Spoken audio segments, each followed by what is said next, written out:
जाति जनगणना, पिछड़े वर्ग की जाति जनगणना। प्रधानमंत्री पिछड़े वर्ग के हैं। आज सुप्रीम कोर्ट में हलफनामा आया है केंद्र सरकार का कि जाति जनगणना, पिछड़े वर्गों की जनगणना प्रशासनिक रूप से कठिन और दुष्कर है। आभासी दुनिया के मेरे दोस्तों, रतनलाल बोल रहा हूं। काम की बात लाल की क्लास में आपका स्वागत है और पेश है अंबेडकर नामा। तो आज की यह ताजा खबर है कि जाति जनगणना नहीं होगी। आपको याद होगा, हमने कई वीडियोस बनाए हैं। राज्यसभा के पूर्व सांसद अली अनवर साहब ने गांधी शांति प्रतिष्ठान में एक सभा की थी पसमंदा मुसलमानों की। बिहार के मुख्यमंत्री नीतीश कुमार जी के नेतृत्व में 5 दलों के 11 सदस्यीय टीम ने मुलाकात की थी प्रधानमंत्री से और आश्वासन दिया था कि जनगणना होगी। हेमंत सोरेन ने, स्टालिन ने, तमाम बड़े नेताओं ने जाति जनगणना की बात की थी और ये मुद्दा गर्म हो रहा था। कॉन्स्टिट्यूशन क्लब में सभाएं हुई हैं, मैं रहा हूं उस सभा में। लेकिन फाइनली दलित राष्ट्रपति और पिछड़ा प्रधानमंत्री, एचआरडी मिनिस्टर भी पिछड़े हैं, कह रहे हैं। इसके बावजूद जाति जनगणना नहीं होगी। लालू प्रसाद यादव ने आज जबरदस्त हमला बोला है सरकार की नीयत पर। उन्होंने 2 धारदार ट्वीट किए हैं और ट्वीट जरा पहले मैं सुनाता हूं, उसके बाद सीधे मैं अली अनवर साहब से चर्चा करने वाला हूं इस मुद्दे पे कि आगे की रणनीति क्या होगी, क्या करेंगे नेता, क्या जब सरकार मना कर रही है तो नेता की जिम्मेदारी क्या है, नेता क्या करेंगे। लालू प्रसाद यादव ने ट्वीट किया कि बीजेपी आरएसएस पिछड़ा अति पिछड़ा वर्ग के साथ बहुत बड़ा छल कर रहा है। अगर केंद्र सरकार जनगणना फॉर्म में एक अतिरिक्त कॉलम जोड़कर देश की कुल आबादी के 60% से अधिक लोगों की जातीय जनगणना नहीं कर सकती तो ऐसी सरकार और इन वर्गों के चुने गए सांसदों एवं मंत्रियों पर धिक्कार है, इनका बहिष्कार हो। दूसरा ट्वीट उनका है, जनगणना में सांप, बिच्छू, तोता, मैना, हाथी, घोड़ा, कुत्ता, बिल्ली, सुअर, सियार। वैसे लालू यादव से मिलेगा तो सियार की एक बहुत दिलचस्प कहानी सुनाते हैं, कई बार मैं सुना चुके हैं, बहुत मजा आएगा, सुनिएगा कभी मिलिएगा तो। सुअर, सियार सहित सभी पशु पक्षियों, पेड़ पौधे गिने जाएंगे, लेकिन पिछड़े और अति पिछड़े वर्गों के इंसान की गिनती नहीं होगी। वाह, आश्चर्य। बीजेपी आरएसएस को पिछड़ों से इतनी नफरत क्यों? जाति जनगणना से सभी वर्गों का भला होगा, सबकी असलियत सामने आएगी। ये लालू प्रसाद यादव का आज स्टेटमेंट है। बिहार के बड़े नेता हैं, राष्ट्रीय जनता दल के राष्ट्रीय अध्यक्ष हैं। चलिए, अब केंद्र सरकार ने कह दिया है कि जाति जनगणना नहीं होगी। अली अनवर साहब पसमंदा मूवमेंट चला रहे हैं देश भर में, 2 बार राज्यसभा के सांसद रहे हैं। चलिए उनसे बातचीत करते हैं कि आखिरकार अब क्या, what is to be done now. Anwar साहब, स्वागत है आपका अंबेडकर नामा में। बहुत बहुत शुक्रिया प्रोफेसर साहब, बहुत बहुत शुक्रिया। आप कुछ हाँ जी, कहा कुछ जाए जी? कुछ कह रहे थे आप? नहीं, हमने कहा शुक्रिया और अंबेडकर नामा को भी, आपको भी और आपके दर्शकों को भी आदाब। जय भीम। जय भीम सर। जय भीम। अभी आपने गांधी पीस फाउंडेशन दिल्ली, गांधी शांति प्रतिष्ठान दिल्ली में आपने एक सेमिनार का आयोजन किया था। इसमें जाति जनगणना को लेकर कि मुसलमानों में भी जाति जनगणना हो, इसके लिए आपने सभा की थी। मैं उस सभा का हिस्सा था, मैं था उसमें, और आपने एक बुकलेट भी निकाला था। उसमें मैं बुकलेट आपको दिखा देता हूँ, मेरे पास, मेरे हाथ में है, ये है बुकलेट जी, यही है। और सांप्रदायिक ध्रुवीकरण का यही इलाज जाति जनगणना के लिए हो जाए तैयार। दलित पिछड़ा एक समान, हिंदू हो या मुसलमान, ऑल इंडिया समानता मुस्लिम महासभा। ये और शानदार प्रोग्राम था। लेकिन बड़े ही मतलब एक अफसोस के साथ कहना पड़ रहा है कि आज सुप्रीम कोर्ट में केंद्र सरकार ने हलफनामा दायर किया है कि जाति जनगणना दुष्कर कठिन और दुष्कर कार्य है। इसमें बिहार, आप पटना में है अभी, और बिहार के बड़े नेता हैं लालू प्रसाद यादव ने 2 धमाकेदार ट्वीट किया है जिसमें केंद्र सरकार को उन्होंने घेरा है। आप लगातार देश भर में पसमानदा मुस्लिम के बीच हैं, सभाएं कर रहे हैं, भाषण कर रहे हैं, मोबिलाइज कर रहे हैं, क्या कहेंगे सर आप?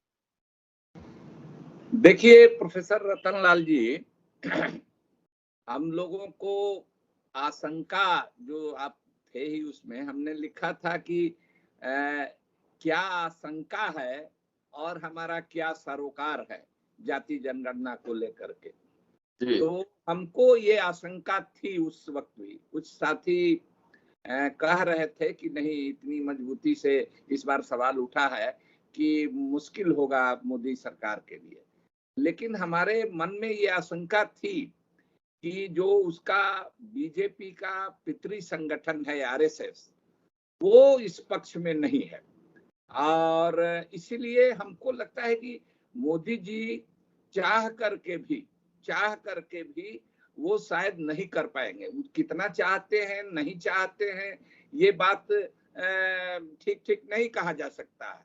लेकिन जिस तरह से ध्यान से सुना था सर्वदलीय सदस्यों, सर्वदलीय प्रतिनिधि मंडल को बिहार के मुख्यमंत्री नीतीश कुमार जी के साथ, फिर जिस तरह से तमिलनाडु ने इस मामले में स्टालिन साहब ने पहल की है, जिस तरह से महाराष्ट्र ने पहल की है, जिस तरह से झारखंड के हेमंत सोरेन साहब मुख्यमंत्री ने पहल की है, तो और बिहार विधानसभा में तो 2-2 बार इस तरह का प्रस्ताव पास हुआ है। तो पहले तो बीजेपी इसको ना कह रही थी, लेकिन बाद में देखा गया कि बीजेपी के लोग भी, हालांकि उस समय भी कुछ लोग, डॉक्टर सीपी ठाकुर वगैरह जैसे लोग इसका विरोध कर रहे थे खुल करके, लेकिन बीजेपी का एक हिस्सा इसके समर्थन में भी था। सुशील मोदी साहब का भी बयान इसके समर्थन में आया था। तो ऐसा लगा था कि जो बीजेपी के अंदर के पिछड़े वर्ग के लोग हैं, दलित हैं और दूसरे समझदार लोग हैं, वो इसको चाहेंगे। क्योंकि इसलिए चाहेंगे कि अब एक अच्छा खासा पिछड़े वर्गों का वोट भी उनको मिल रहा है।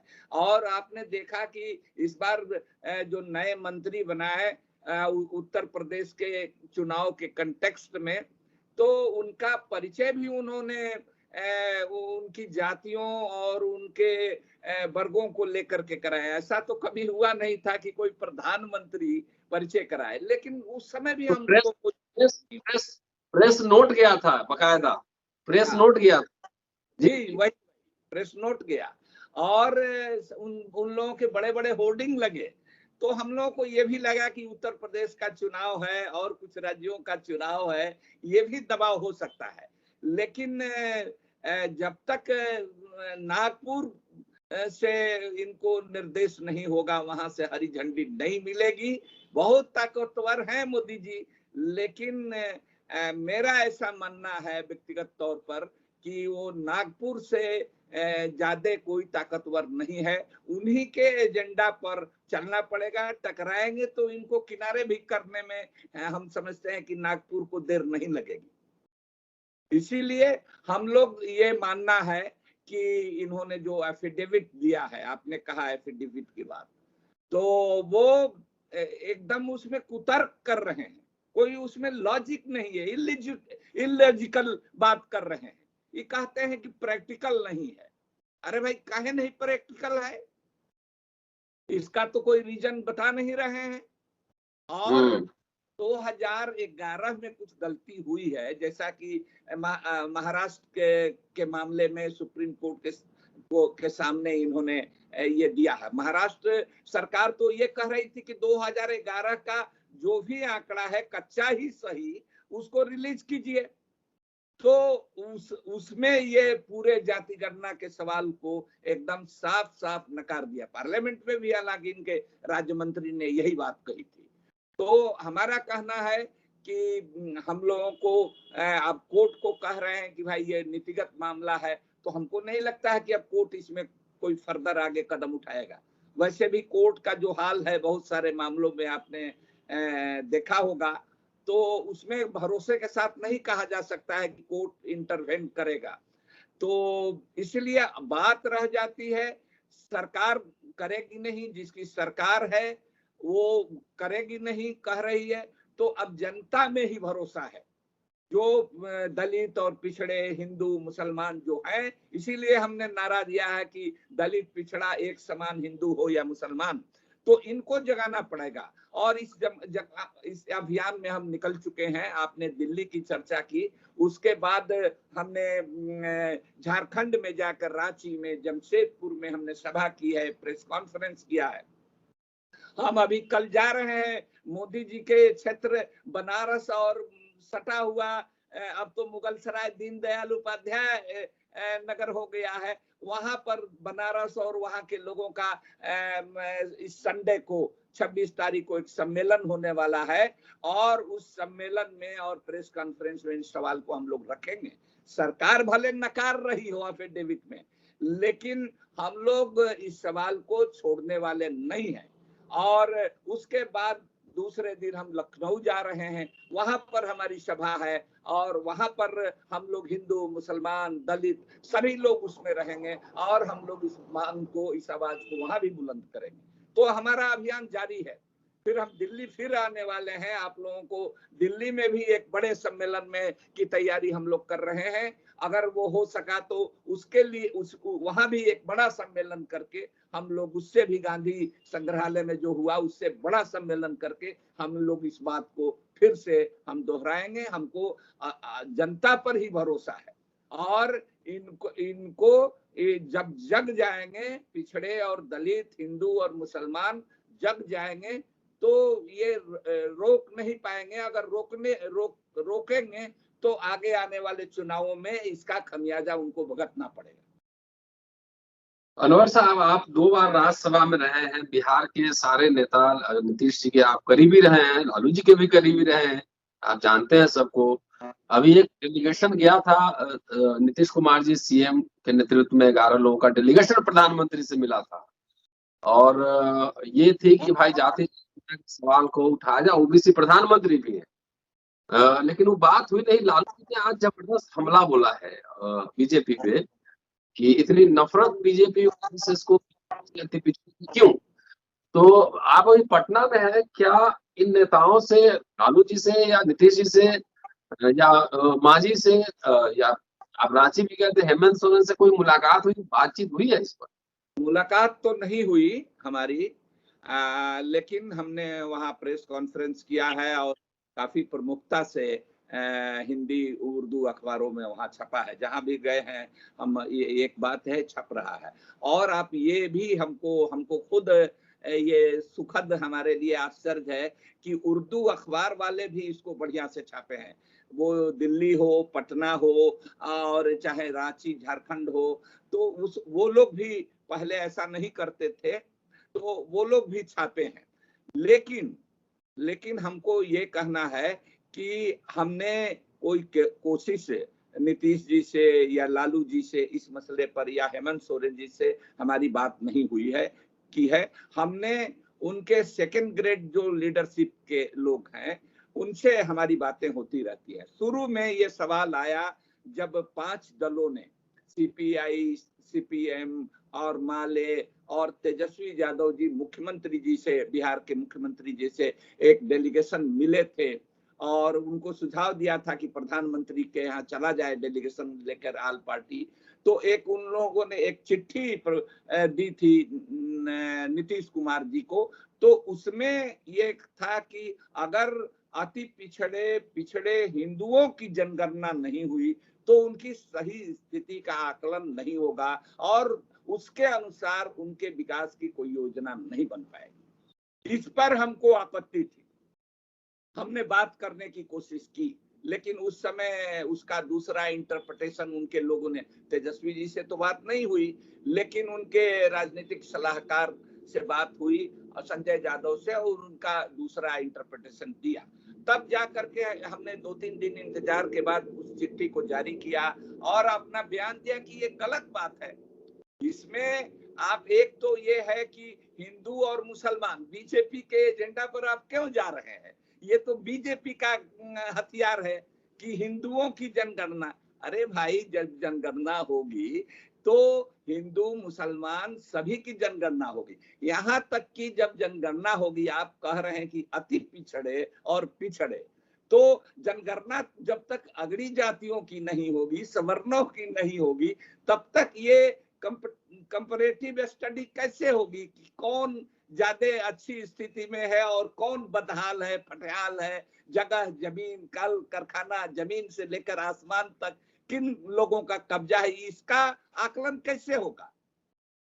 तो इसी तरह से मुसलमानों में भी ले लीजिए, माइनॉरिटी का हर स्टेट में सेंटर में एक फंड होता है, तो वो फंड कितना कम होता है या ज्यादा होता है, कितना इस्तेमाल होता है, कितना लौट जाता है, ये अलग बात है। लेकिन जितना इस्तेमाल होता है वो किन लोगों के पास जाता है, ये कैसे पता चलेगा?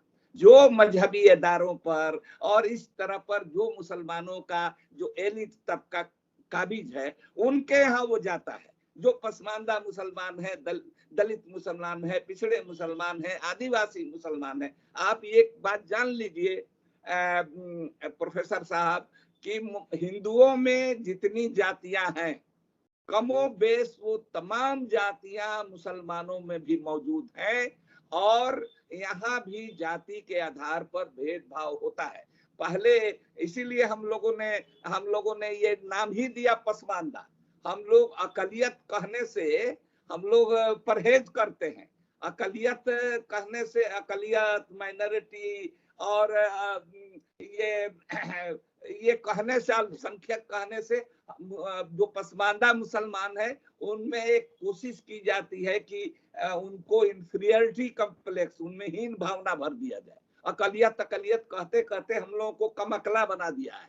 तो हम लोग इसीलिए कहते हैं कि पसमानदा, तो पसमानदा ये एक जमात है, पसमानदा कोई जाति नहीं है। और हम लोग तो बहुजन हैं, हम लोग तो इस देश के मूल निवासी हैं, हम लोग तो अक्सरियत के लोग हैं, हम लोग ये कहते हैं। और हम लोग उसमें धर्म की दीवार, पसमानदा कोई भी हो सकता है, हिंदू, मुसलमान, सिख, ईसाई सब हो सकता है। तो उस चिट्ठी में इन लोगों ने कहा कि मैंने एक तरह से सब ये मुसलमान, सिख, ईसाई सबको छोड़ दिया। तो ये गलती थी, हालांकि गलती को सुधारा। हमको हमारी बात CPI-ML के दीपांकर भट्टाचार्य साहब से हुई, उन्होंने कहा कि ये गलती हुई है। CPI के स्टेट सेक्रेटरी से हुई, फिर हमने डी राजा साहब से इस संबंध में बात की, हमने सीताराम येचुरी साहब से बात की, और सब लोगों ने कमोबेश माना कि ऐसा नहीं होना चाहिए, सबकी जनगणना हो। तो हम लोग सब जगह कह रहे हैं कि भाई जाति जनगणना सबकी हो, बैकवर्ड, फॉरवर्ड, पिछड़ा, अति पिछड़ा, हिंदू, मुसलमान, सिख, ईसाई सबकी हो। तो ये हम लोग कह रहे हैं। तो ये मोदी जी की सरकार का ये फैसला है, तो हम लोग लड़ेंगे। किसान तो लड़ रहा है ना भाई, उसको उसका सर फुटे 1 साल होने जा रहा है, मजदूर लड़ रहा है, JNU के, जामिया के, BHU के लड़के लड़कियां लड़ रहे हैं, हम लोग भी लड़ेंगे। लेकिन इसमें बृहत्तर एकता की जरूरत है।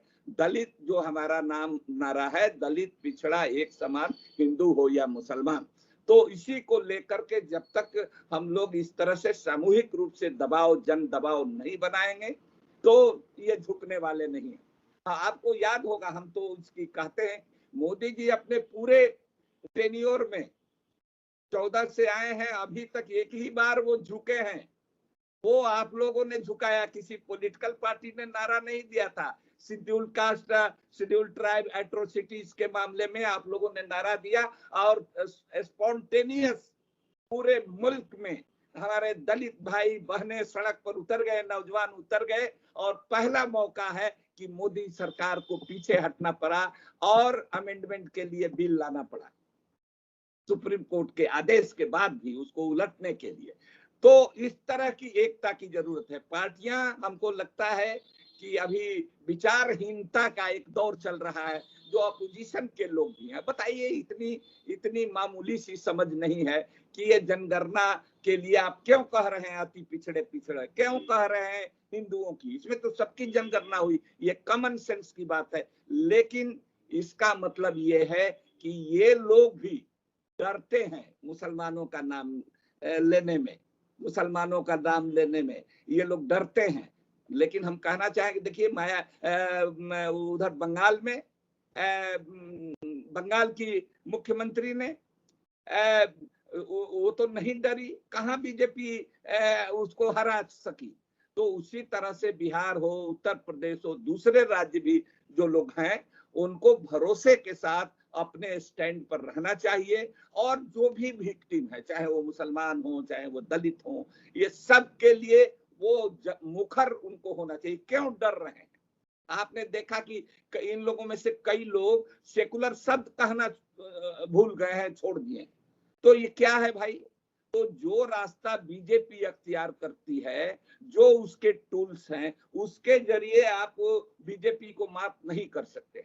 आपको एक फर्म आइडियोलॉजिकल स्टैंड लेना होगा। उसमें कमी है, हम महसूस कर रहे हैं कि उसमें कमी है। हालांकि आप जानते हैं कि हम लोग सब इन्हीं लोगों को मदद करते हैं। हम लोगों को आश्चर्य हुआ कि भाई जिनको हम वोट नहीं देते हैं बीजेपी से तो कोई उम्मीद है नहीं, हम वोट नहीं देते हैं, वो दिन रात ये। लेकिन जिनको हम लोग वोट देते हैं, और ये भी जान लिए कि हम लोगों के मुसलमानों के वोट के अलावे और किसी वोट की इनको गारंटी नहीं है। जिस जाति के ये नेता हैं उस जाति की भी उतनी गारंटी नहीं है जितनी मुसलमानों के वोट की गारंटी है। लेकिन मुसलमानों का नाम लेने में, और इसका एक खतरा है कि ये लोग नाम लेने में जो परहेज कर रहे हैं, उनके सवालों को उठाने में परहेज कर रहे हैं। देखिए एनआरसी का इतना बड़ा मूवमेंट हुआ, किसी दल के, राष्ट्रीय दल हो, क्षेत्रीय दल के बड़े नेता उसके समर्थन में नहीं उतरे।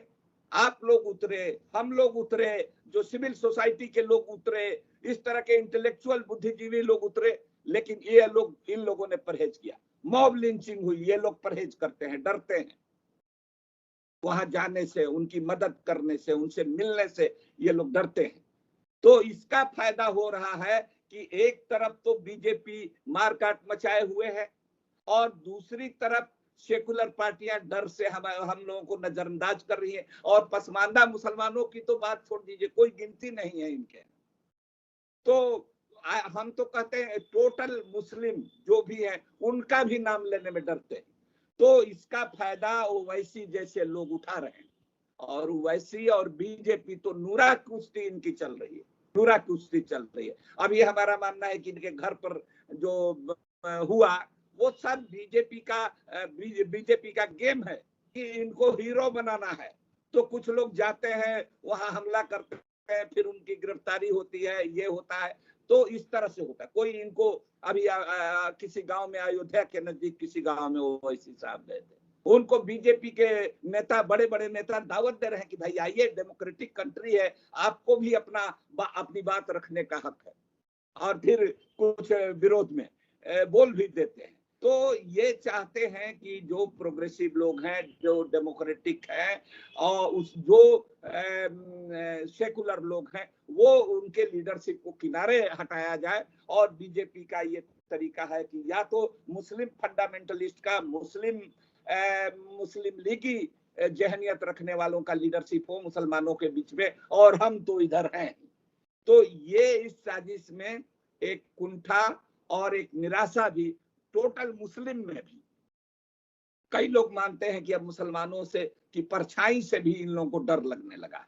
ये डर इनकी आइडियोलॉजिकल बैंक्रप्सी का ये प्रमाण है। और इससे ओवैसी जैसे लोगों का जो बीजेपी को मदद कर रहे हैं, वो उनको बढ़ावा मिल रहा है।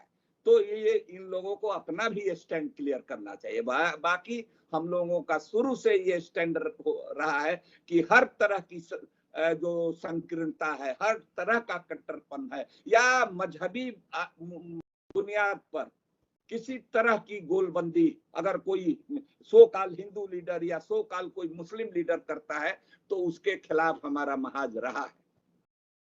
सर, जी आप संसद में थे तो गोपीनाथ मुंडे साहब का भाषण मैंने सुना है 2011 का, मई 2011 में शायद, मई या जून महीना याद है। उन्होंने जाति जनगणना के पक्ष में शानदार भाषण दिया, जी अगर याद हाँ बहुत बिल्कुल। हमको हाँ रतनलाल जी, हमको इस बात की खुशी है कि 2009 में 18 दिसंबर 2009 को सबसे पहले हमने राज्यसभा में इस सवाल को उठाया था। तब तक न राज्यसभा में न लोकसभा में किसी ने नहीं उठाया था, और उस समय हमारी आवाज राज्यसभा में नकार खाने में तूती की आवाज बन के रह गई, किसी ने सपोर्ट नहीं किया। और उस समय भी यही जवाब आया था यूपीए 2 के समय कि ये फिजिबल नहीं है, शेड्यूल कास्ट शेड्यूल ट्राइब की गणना होती है, उससे आगे कुछ करने का सरकार के पास कोई प्रस्ताव नहीं है, विचाराधीन नहीं है। और इस बार भी मोदी जी के समय भी यही जवाब आ रहा है। फिर हमने जब डाइल्यूट किया जाने लगा 2011 की जनगणना को, उस समय भी हमने इस सवाल को 15 मार्च को 2011 को इस सवाल को फिर राज्यसभा में उठाया था। और उसके पहले बीच में लालू जी उस समय लोकसभा में थे, शरद यादव जी थे, मुलायम सिंह यादव जी थे, और उसी में गोपीनाथ मुंडे जी ने ये सवाल। लेकिन अब बीजेपी वो बीजेपी कहाँ है? अब तो बीजेपी मोदी जी की, अमित शाह की है, किसी का मजाल नहीं है, कसमसा करके रह जा रहे हैं। हम लोगों से व्यक्तिगत तौर पर बात करते हैं कि नहीं भाई आप लोग ठीक सवाल उठा रहे हैं, ये होना चाहिए, लेकिन किसी की हिम्मत नहीं है कि उनके गोपीनाथ मुंडे तो अब दुनिया में नहीं रहे, तो उस तरह का न भाजपा है न उस तरह के नेता है। उस समय गोपीनाथ मुंडे ही नहीं रतनलाल जी, उस समय दूसरे भी दलों के और भी ओबीसी के लीडर एकजुट हुए थे, तब मनमोहन सिंह की सरकार को ये यादव, मुलायम सिंह यादव, शरद यादव, सब लोगों ने इस मसले को उठाया था। जी सर, अब चलते चलते एक आखिरी सवाल।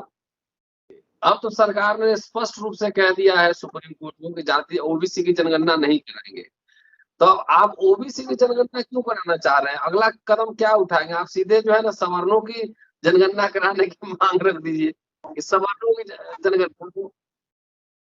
देखिए, असल तो उसी को छिपाने के लिए, उसी को ये सब खेल है, तो वो इस तरह की जनगणना नहीं कराएंगे। कांसी राम जी ठीक ही कहते थे, आप उसी को उसी चीज को अपने तरह से कह रहे हैं। कांसी राम जी ने एक बार कहा था कि भाई आप जितने सवर्ण हैं उनको सिर्फ रिजर्व कर दीजिए, बाकी ओपन छोड़ दीजिए, हम लोग दलित पिछड़े सब लोग आपस में फरिया लेंगे। तो आपका ये ठीक है सुझाव, मैं इससे सहमत है कि भाई ठीक है, सबकी गणना नहीं कराना चाहते हैं, तो जो राजपाट में है, जो चला रहे हैं, जो रूलिंग क्लास है, रूलिंग क्लास, तो रूलिंग क्लास और हम लोगों के यहाँ रूलिंग क्लास और रूलिंग कास्ट वो की धारा ऐसी है कि वो सट करके चलती है। तो ये रूलिंग क्लास का ही आप करा दीजिए, तो बात तो उससे भी हम लोग मान लेंगे, उसमें क्या हर्ज है कि उनकी जनगणना मान लेंगे, बाकी को छोड़ दीजिए। आइए, लेकिन ये धर्म के आधार पर क्यों करा रहे हैं? हिंदू मुसलमान, और इतना दिन तक आप धर्म के आधार पर किए हैं, तो हम तो सीधा कहते हैं कि भाई आप संविधान में न है ओबीसी के लिए अफर्मेटिव एक्शन की बात है, तो आप ओबीसी का अफर्मेटिव एक्शन कैसे लेंगे? खास करके पोस्ट मंडल एरा में आप प्रचार करते हैं कि ओबीसी की ये जातियां आगे बढ़ गई, सब ओबीसी का हिस्सा ले लेती हैं, तो मान लीजिए इसका भी कोई ऑथेंटिक डाटा आपको देना पड़ेगा ना। और सुप्रीम कोर्ट ने भी ये कहा, हाई कोर्ट ने भी कहा। अब एक बात है कि अब राज्य सरकारें, नीतीश जी ने उस समय कहा था कि राज्य में हम जनगणना करा लेंगे, जाति जनगणना, तो भाई ये जनगणना नहीं होगी, ये सर्वे होगा, इसकी कोई लीगल वैलिडिटी नहीं है।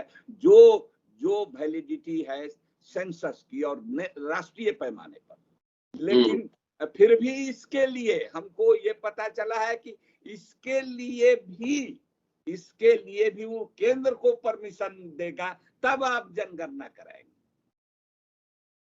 स्टेट लेवल पर भी केंद्र के परमिशन की जरूरत है। जनगणना सर्वे जाति के आधार, समाज को ही आंदोलित होना पड़ेगा बार बार लगातार। और आप बेबाक तरीके से आपने अपनी बातें रखी हैं। अल्टीमेटली आंदोलन के बगैर कोई रास्ता नहीं है, और लोकशाही में सड़कों पे उतरे बगैर जब सड़क सुनसान हो जाएगा तो जो संसद आवारा हो जाएगा। तो मुझे लगता है कि अब लंबी लड़ाई है, और आप जो काम कर रहे हैं उसके लिए आपको शुक्रिया और बधाई भी। और अम्बेडकरनामा पे आए इसके लिए विशेष शुक्रिया। बीच बीच में जब भी कोई ऐसा मुद्दा हो तो हम लोग से ही बात कीजिए, आपकी आवाज हम लोग अपने दोस्तों तक पहुंचाएंगे। शुक्रिया सर, शुक्रिया अनवर साहब। बहुत शुक्रिया, आपको भी शुक्रिया। तो ये थे अली अनवर साहब, 2 बार राज्यसभा के मेंबर रहे हैं, पेशे से पत्रकार रहे हैं, सोशल एक्टिविस्ट हैं, लगातार मुखर होकर बोलते रहे हैं, और बीजेपी से गठबंधन नीतीश कुमार से अलग हुए थे, अगर आपको याद हो।